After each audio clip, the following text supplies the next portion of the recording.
Audio Jungle.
Greetings, welcome ladies and gents, I'm Super Gamer, and Spider-Man Homecoming is out. So I figured why not celebrate it by taking a look at one of my favorite Spider-Man games of all time, Spider-Man for the Xbox. For those of you who don't know, I grew up with the Nintendo 64, but then I got the Xbox. And one of the many games that I played on the Xbox was the licensed game for the original Spider-Man movie in 2002. So, to celebrate Spider-Man Homecoming, we're going to take a look at that.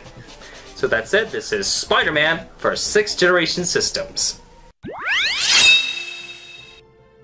Now, I'm just gonna say it right now, I've never actually seen the movie that this game is based on. Yeah, I know, but I didn't have any interest in seeing the movie at the time.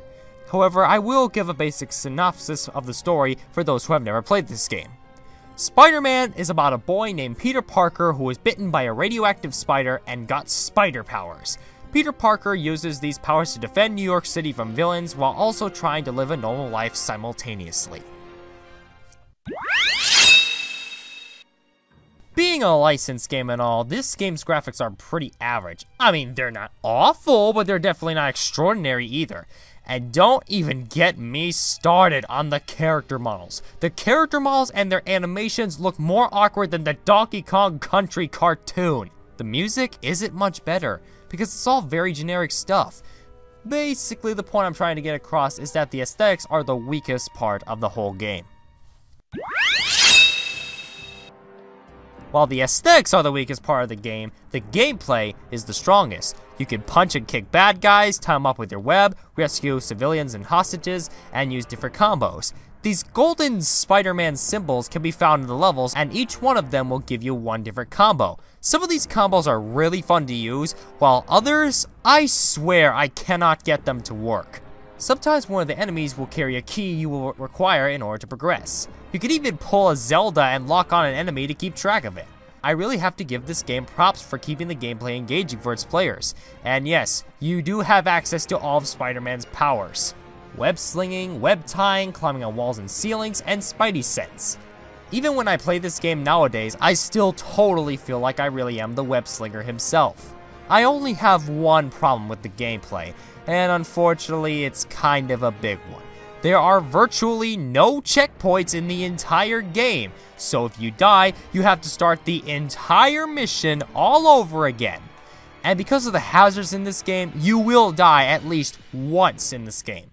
The bosses, I gotta say, are pretty uninteresting, largely because these are all really easy bosses, even by licensed game standards. But I will say that sometimes you fight them on foot and other times you fight them in the air, so I could at least give the game props for having some variety in the bosses.